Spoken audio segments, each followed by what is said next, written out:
The glass shattered before I even understood what was happening. I stood frozen under the soft chandelier glow, the crystal fragments of the champagne bottle cascading to the polished floor like frozen rain, and the warmth I felt trickling down the side of my face was not champagne. It was blood. My blood. My name is Sierra Maddox. Last night, my parents, Elaine and Frank Maddox, tried to break me in more ways than one. I came to my brother Grant's 40th birthday party as a guest, apparently a +1 at my own family's table, and I left as the woman they tried to erase. It was supposed to be a celebration. The Maddox estate on the hills of Portland had never looked more perfect. Fairy lights strung across ancient oaks, a live quartet playing soft jazz under the stars, expensive cars lined like trophies in the circular driveway. I had scrubbed my modest sedan inside and out, hoping, naively, that maybe, just maybe, tonight would be different, that I wouldn't be invisible, unwanted, forgotten. I wore my simplest navy blue dress, the one with clean lines and a single pearl button at the neck, the same pair of pearl studs I'd worn since college. In my hand, I carried a carefully wrapped, monogrammed pen set for Grant, a small but thoughtful gift. One I now realized never even left my purse. The valet barely concealed his surprise as I stepped out. "Name, please?" the young man with the clipboard asked politely at the grand entrance. "Sierra Maddox," I replied, shifting the gift bag nervously. His brow furrowed slightly as he traced down the printed guest list, and then turned the sheet toward me. There, beneath the grand Maddox family block heading, was everyone: Grant Maddox, Elaine Maddox, Frank Maddox, even distant cousins I hadn't seen in a decade, at the very bottom, in faint type, +1 guest of family. I smiled tightly, pinning the generic guest badge to my chest.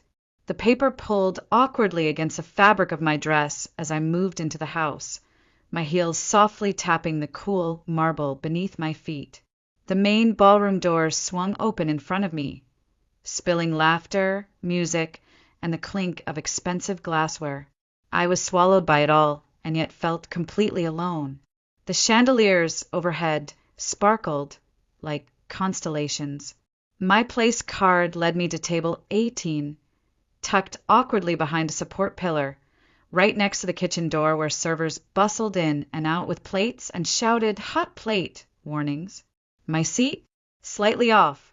The silverware was misaligned, and the napkin, folded half-heartedly into a limp swan, drooped forward, defeated. I sat. I adjusted the sad little swan out of instinct, brushing my fingertips over its thin wings, as if fixing that would somehow fix me. From my corner, I watched the Maddox family orbit, like stars at the center of their own universe. Grant stood at the head table, handsome and polished, receiving endless praise from relatives and corporate friends. He just made regional VP at 39. Elaine announced loudly to anyone who would listen, "Isn't that something?" No one looked toward table 18. No one acknowledged me. Once, Frank's gaze caught mine from across the sea of clinking glasses. A slight nod. Not warmth. Not love. Just a mechanical acknowledgement of existence.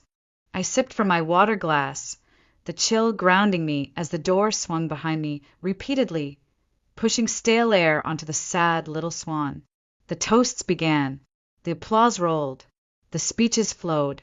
Then a voice, deep and familiar, boomed over the microphone. "And now, a few words from someone very special to us. Please welcome Sierra Maddox."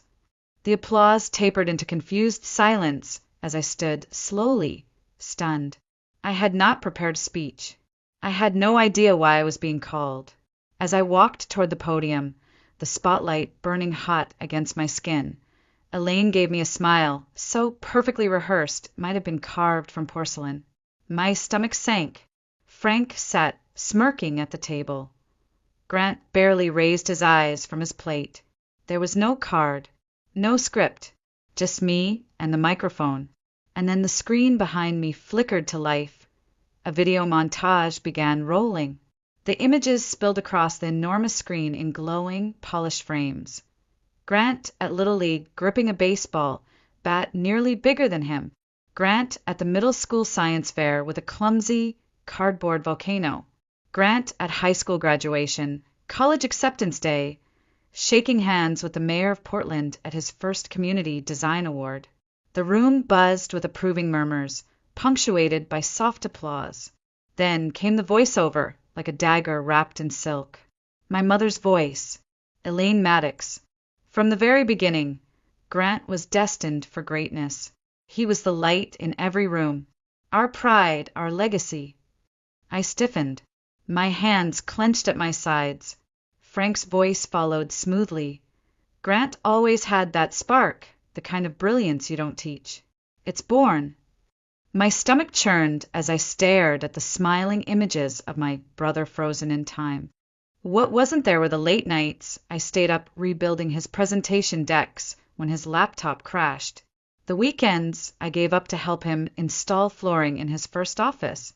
The wire transfer receipts for $100,000 I had sent when his business had teetered on the edge of failure.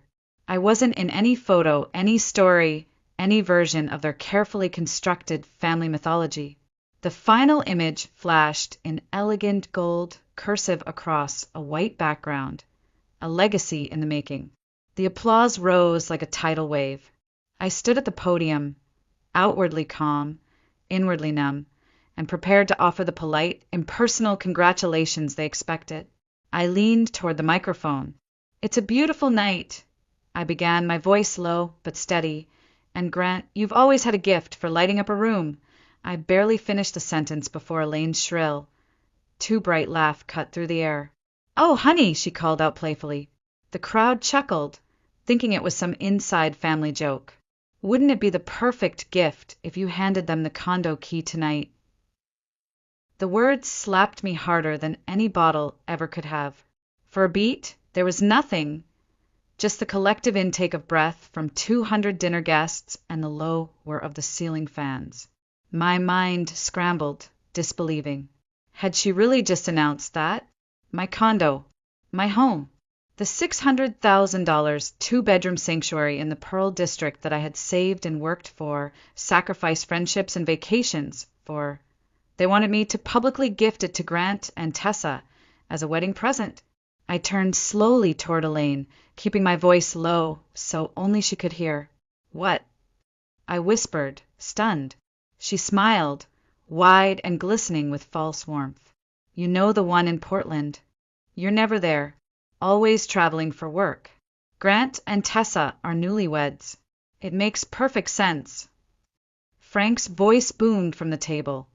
"Come on, Sierra, it's just a formality. You don't need all that space. You don't even use the guest room." The crowd shifted, uncertain, whispering, some watching with wide eyes, others awkwardly sipping their champagne to avoid looking. I swallowed hard. It wasn't a suggestion. It was a maneuver designed so that if I refused, I'd be painted as selfish and ungrateful. I leaned back toward the microphone and said, clear as ice, "This wasn't agreed on." A murmur rippled through the guests. Elaine flicked her hand, dismissively, as if waving away my words. "Don't be dramatic, sweetheart. It's just a gesture, a symbol of love." Every cell in my body tensed. I wanted to scream, to list every family bill I'd covered when Grant's company had faltered, to demand they remember every time I'd picked up the pieces of their golden child. But I didn't. I simply stared into my mother's eyes, into the mask of charm she wore so effortlessly, and I smiled. Not warmly, not sadly, but the kind of cold, measured smile that says, "I see you, and I will not forget this." I placed the microphone gently on the podium. It made the softest, yet most final thud. I stepped down. The party continued around me as though I had never existed. I never saw the next blow coming. I had barely made it 3 steps from the stage, weaving stiffly through the murmuring crowd, when I noticed Frank standing near the dessert table. His posture was rigid, arms tight at his sides, jaw clenched unnaturally hard. I slowed instinctively, a warning bell sounding faintly in my mind. Elaine stood just behind him, her crystal flute dangling from manicured fingers, whispering something under her breath with thin-lipped disgust. "She just embarrassed us!" I heard her hiss, whether intentionally loud or cruelly careless I'll never know. My eyes flicked across the room for a safe ally. Tessa looked away. Grant stared blankly at his untouched plate. Not a single person moved toward me. I forced my breath slow, steady. The polished marble under my heels gleamed too perfectly, reflecting my distorted silhouette like a stranger. Frank took a step forward and reached for the chilled bottle of champagne on the dessert table. I foolishly thought he was going to refill his glass. Instead, with terrifying swiftness, he pivoted and swung the heavy glass bottle sideways. I barely had time to gasp. The thick base caught me just above my temple. There was a sickening crack, then blinding white, not complete unconsciousness, but a nauseating flash like a camera bulb stuck in my brain. The room spun wildly as the pressure built inside my skull. Warmth oozed down the side of my face. Gasps rippled across the nearest tables. Someone whispered, horrified, "Oh my God!" Another voice answered, "Did he just—" I staggered, clumsily catching myself on the table edge, leaving a vivid red smear against the perfect white linen. A hush swept through the ballroom. Dozens of phone cameras raised in morbid fascination. Not a single hand reached out to help. "You ungrateful brat!" Elaine spat coldly, her voice sharp and precise as shattered glass. "We brought you into our home. We gave you everything." My vision pulsed violently, my heartbeat hammering against the wound. I pressed my palm against the wet heat on my temple. The pain was sharp, searing, but worse than the injury was the humiliation, the absolute betrayal. Two nearby guests whispered, "Is she acting? She's being dramatic, right?" "No." Another voice cut flatly, "That man just hit her. I got it on video." I didn't cry. I didn't scream. I didn't beg. Slowly, shakily, I pushed myself upright and walked forward through the silent crowd. My light blue dress clung wetly to my hip where the blood had spread in a dark maroon blossom. I passed Grant. He stared into his plate like it held the answers to the universe. Tessa's manicured fingers touched his sleeve, but she didn't stand. The weight of 100 eyes followed my every unsteady step toward the exit. The night air outside struck my burning skin like cold silk. I kept walking. No one followed me. I fumbled my phone from my purse with trembling fingers, streaking the screen with faint crimson. The Uber driver's voice, when he finally arrived, was soft and worried. "Ma'am, are you okay?" I answered only hospital. Inside the sterile fluorescent brightness of the emergency room, time slowed painfully. The nurse, middle-aged, kind but weary, asked questions she had probably repeated 1,000 times to women who arrived alone and bleeding. "Anyone coming to stay with you tonight?" she asked softly while gently pressing gauze to my temple. I shook my head. "No, just me." Her eyes flickered with silent understanding. "You're not the first," she murmured, taping the bandage with a practiced tenderness. I leaned back against the cold vinyl cot, staring at the bland toothpaste-colored ceiling tiles, letting the truth settle heavily in my chest. This was the last time I would show up for any of them. The pain came in waves throughout the night. My head throbbed with every beat of my heart, and each dull pulse was a cruel reminder of how fast everything had unraveled. I left the hospital just before dawn, refusing the kind nurse's offer to call anyone. There was no one to call. I slid into the back seat of another silent Uber, forehead bandaged, clothes stiff with dried blood, and rode in numb silence across the still-sleeping city to the small apartment of my friend Leah. When I let myself in with the spare key, she had already left a soft towel and a mug of chamomile tea on the nightstand. I didn't touch either. I simply lay on the bed, fully dressed, shoes and all, staring blankly at the ceiling, waiting for morning to come. The sunlight that finally filtered through Leah's linen curtains felt hostile, too bright and sharp for what I had become.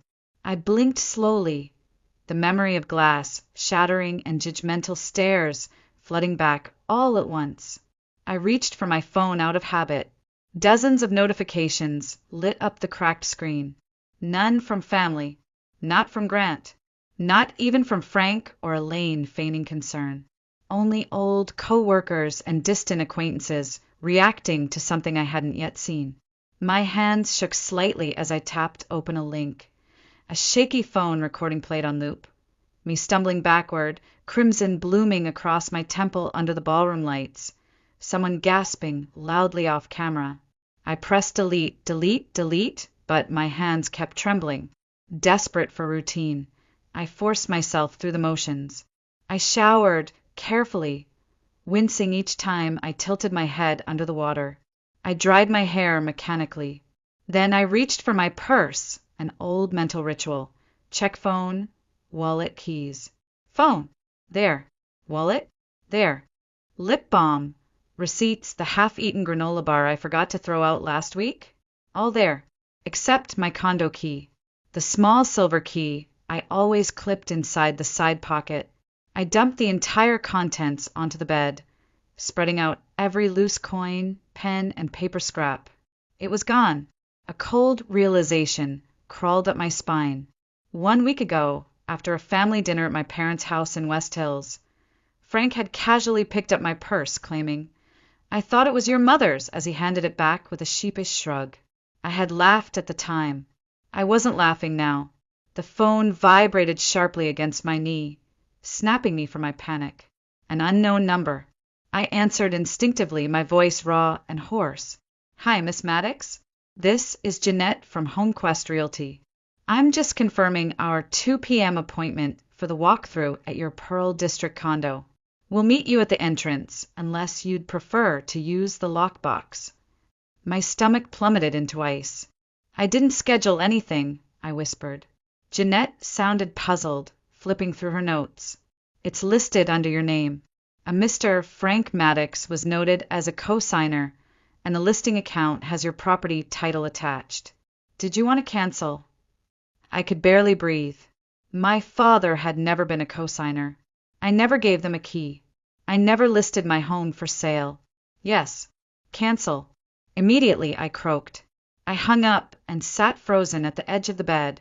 My elbows dug painfully into my knees as I stared at the floor, trying to ground myself in anything solid, anything real. They hadn't just tried to humiliate me. They were now actively trying to erase me, steal from me. The phone slipped from my hand onto the carpet as I opened my laptop with mechanical precision. The cursor blinked at me in quiet accusation. I clicked to compose a new email. "Hi Marlo, we met briefly last fall at the Portland Women in Business brunch. I hope you remember me. I believe my parents are attempting to fraudulently sell my condo. I have no proof yet, but I just received a call from a realtor regarding a showing I never authorized. They have a key I never gave them. Can we talk? Sierra Maddox." I hit send with a shaking hand and reached numbly for my coat. I had no intention of waiting. By noon, I was already standing outside my condo in the Pearl District, staring at the door with its perfect glossy blue finish, a door I no longer trusted. The locksmith, a heavy-set man in faded coveralls, frowned as he examined the handle. "Someone's been in and out," he muttered. "Scratches are fresh." Like they didn't know exactly where the key slots. "Change everything," I whispered. He nodded solemnly. "Want me to add a deadbolt, too?" I nodded again, watching as he got to work. The fine scratches carved near the handle made my skin crawl. It wasn't a break-in, it was access. Familiar, casual, entitled access. That night, after the locksmith finally left, I sat in the silent condo surrounded by the faint chemical smell of metal and lubricant, clutching a cold bowl of reheated soup I never touched.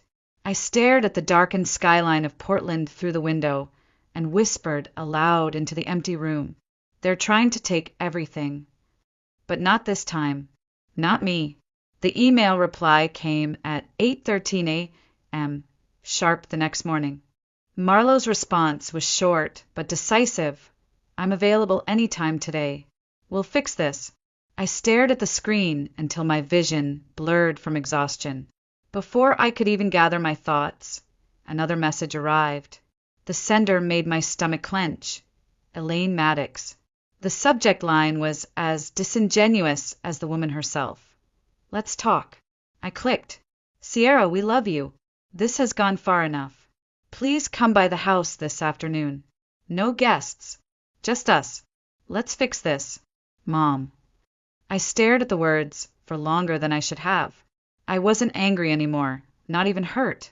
What remained was something colder, heavier. Clarity. I knew this wasn't a peace offering. I knew exactly what this was. Still, I needed to see it through. Maybe some foolish, frayed thread of hope wanted to believe they might apologize. I slipped on my coat and keys and drove toward the house I had once called home.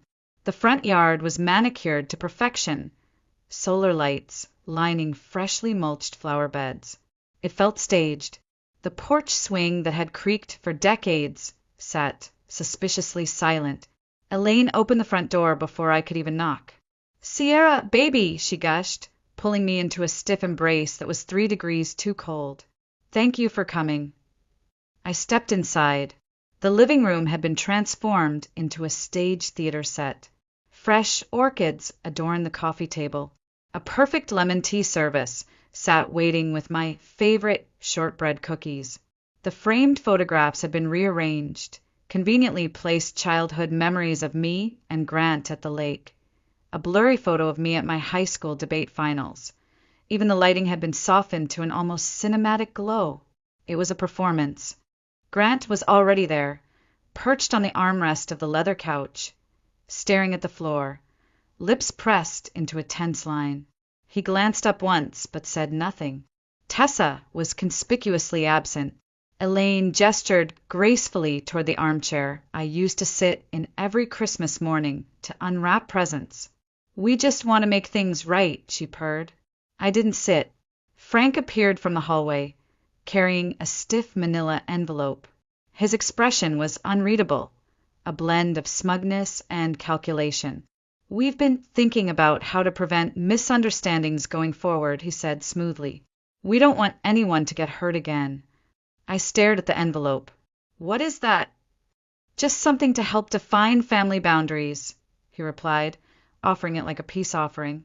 You know, to keep things fair and clear. I opened it slowly, heart sinking as the bold title burned into my vision. Deed transfer agreement. I flipped to the last page.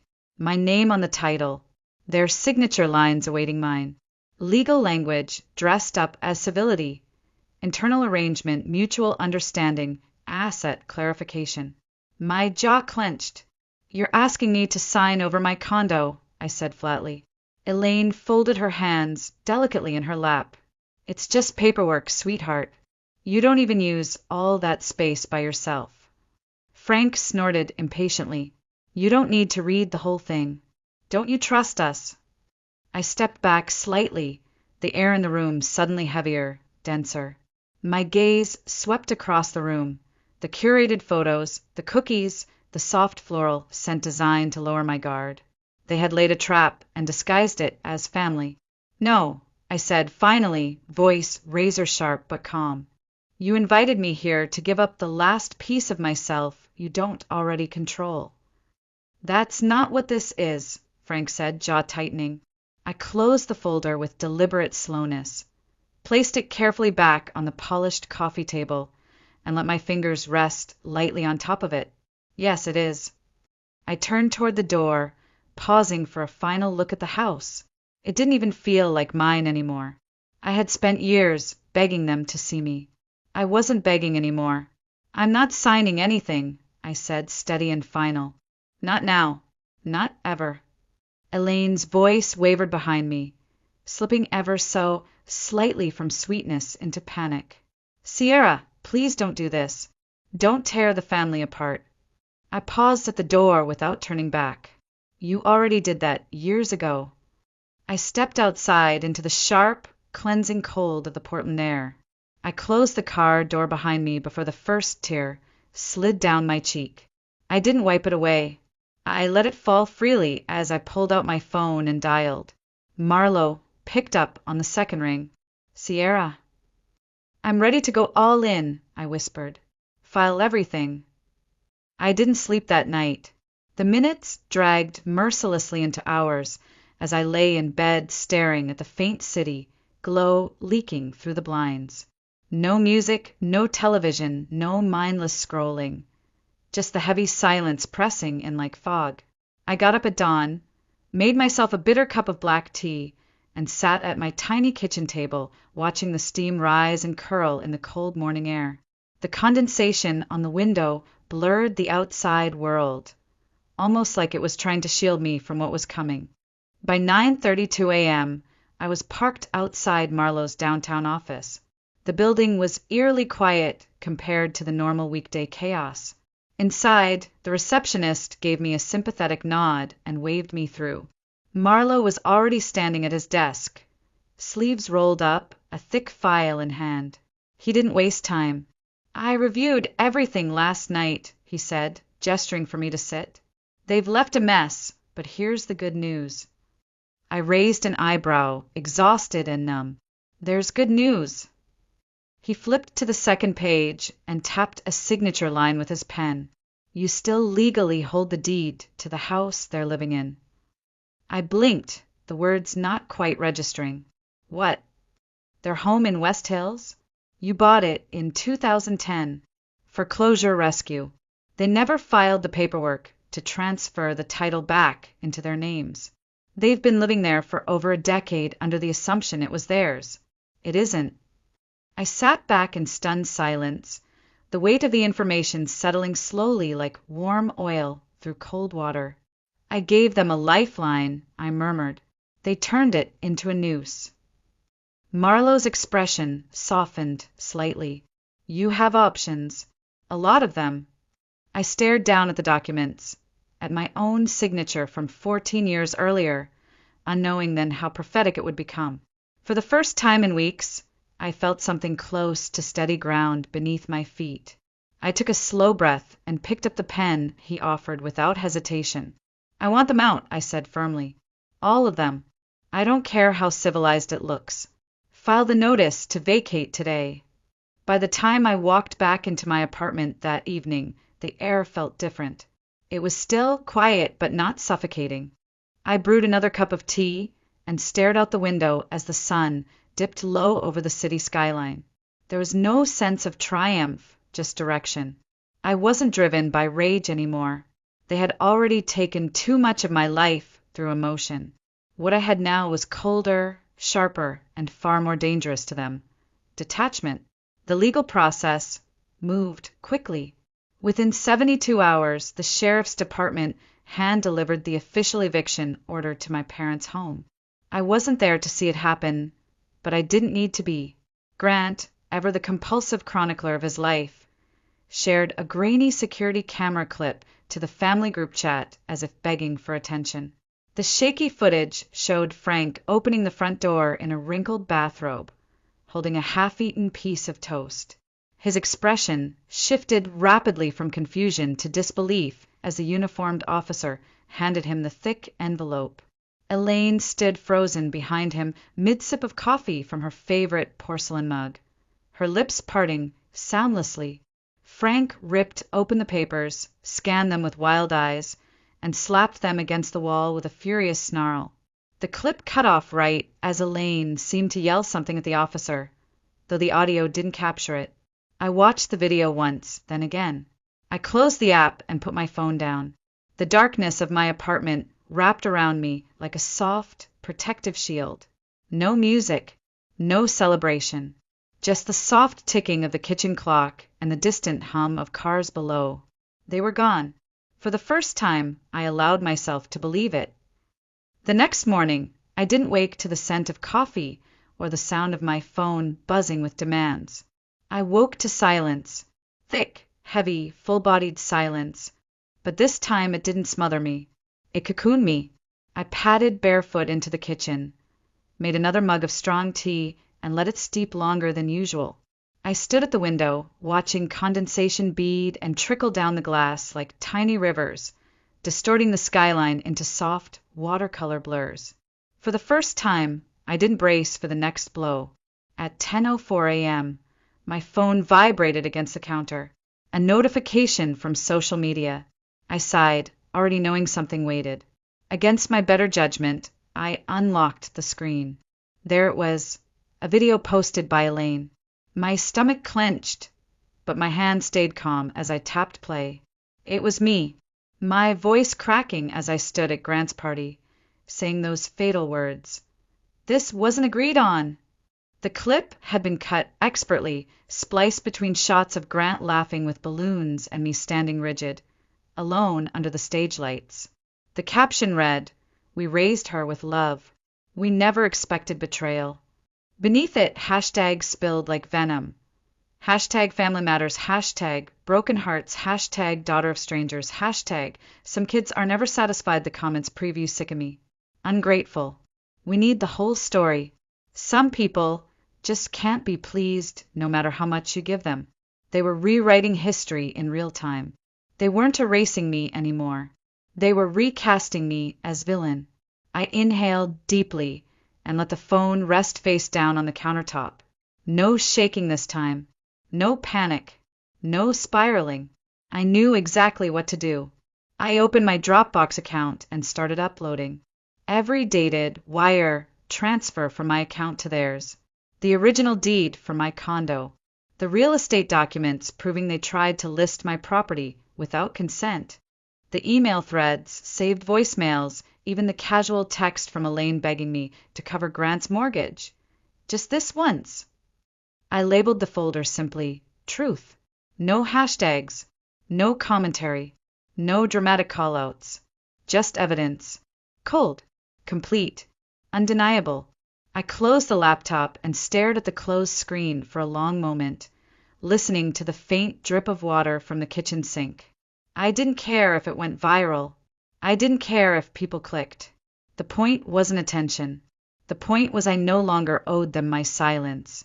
The sun had shifted low across the horizon when I finally left the apartment.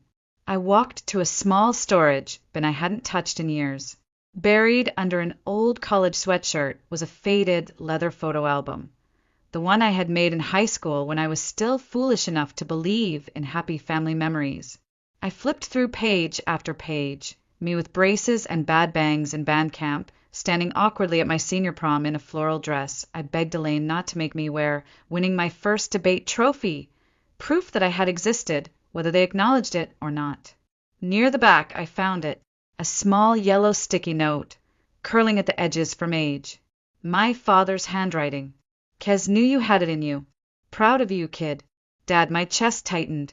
I closed the book gently and slid it back into the bin. You loved me once, I whispered to the empty apartment, but that doesn't excuse who you are now. As if summoned by the universe, another message lit up my phone. The name startled me. Uncle Marvin, Elaine's older brother. Someone I hadn't spoken to in years. Saw the folder. About time someone told the truth. If you need a witness, I'm here. I stared at the text for a long time. Not because I needed to respond immediately, but because for the first time someone had finally looked past the illusion and chosen to see me. The glass house hadn't shattered all at once. It was breaking pane by pane, truth by truth, one person at a time. I placed the phone gently on the counter, made another cup of tea, and stood by the window as the last light of day dipped below the Portland skyline. I let the silence fill me. This wasn't weakness. This was revolution. Sometimes justice doesn't look like standing over someone. Sometimes it looks like choosing not to stand beside them ever again. The envelope arrived 2 days later, tucked between junk mail and a bill for internet service I barely used anymore. It stood out immediately. Thick cream paper, no return address, my name written in elegant, looping cursive. My breath caught. I didn't need to open it to know who it was from. I recognized Tessa's handwriting. I sat at the kitchen table, turning the envelope between my fingers under the soft glow of the overhead light. Finally, I slid a letter opener along the sealed edge and pulled out the single sheet of stationery. The message was short, painfully simple. I'm sorry. I didn't know how far they went. You deserved better. Tessa, no excuses. No elaboration. No attempt to soften the edges. Just acknowledgement. A weight I hadn't realized I was still carrying lifted ever so slightly from my chest. I stared at the note for a long time, not out of indecision, but reflection. The part of me that once would have longed for reconciliation, that would have sprinted to meet even the smallest olive branch, had grown quiet, wiser, stronger. I thought about tearing it up. I thought about burning it, letting the smoke carry away the last embers of what used to be. But then another voice inside me, calmer and older, reminded me that some fires just leave useless ashes. Some bridges don't need dramatic flames. They can simply fade unused. I placed the note back in the envelope and set it aside. I picked up my phone and wrote a check to the Portland Women's Shelter instead. In the memo line, I scrawled, in honor of a new beginning. I did not attend the baby shower. I did not call or text or reply. Some cycles don't need screaming conclusions. Some stories don't need fire. Sometimes silence, chosen freely, is its own revolution. That night, I cooked dinner, just pasta with olive oil, garlic, and thyme. Simple, clean, mine. I set 2 plates, not out of habit but intention. A soft knock at the door pulled me from my thoughts. I opened it to find Amina standing there, smiling, a bottle of red wine tucked under one arm and a tiny orchid plant cradled in the other. "You need more green in here," she teased, brushing past me into the kitchen like she had always belonged. She placed the orchid by the window and turned to help me serve the plates. We ate slowly, talking about work, about books, about a terrible new show she was obsessed with and I promised I'd never watch. We laughed freely, the kind of deep, full-body laughter I hadn't realized I missed. At some point, my gaze drifted to the small linen swan folded neatly on the center of the table. The same one I had saved from that disastrous night, edges soft now, the crease less perfect, but still holding its shape, still standing, still mine. I thought about the girl I used to be, hiding in corners at parties, folding napkins like armor, smiling too brightly when ignored. I thought about the woman I had become, not bitter, not cruel, just complete. I raised my glass toward Amina. "To building our own tables," I said softly. She clinked her glass against mine, smiling, and never begging for a seat again. I let the warmth of the wine and her words settle deep into my bones. I didn't think about what they had lost. I thought about what I had reclaimed. Not just a condo or dignity, but presence, identity, a quiet kind of power they could never touch again. The next morning, light streamed into the apartment, unfiltered, unobstructed, clean, calm, mine. The folded swan still sat at the center of the table, like a silent sentinel of survival.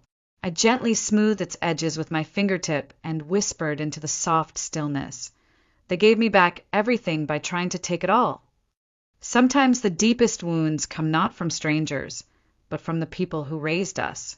But this story wasn't about betrayal anymore. It was about reclamation, about peace, about becoming whole again. I glanced out the window at the city that was mine again and smiled. I was free.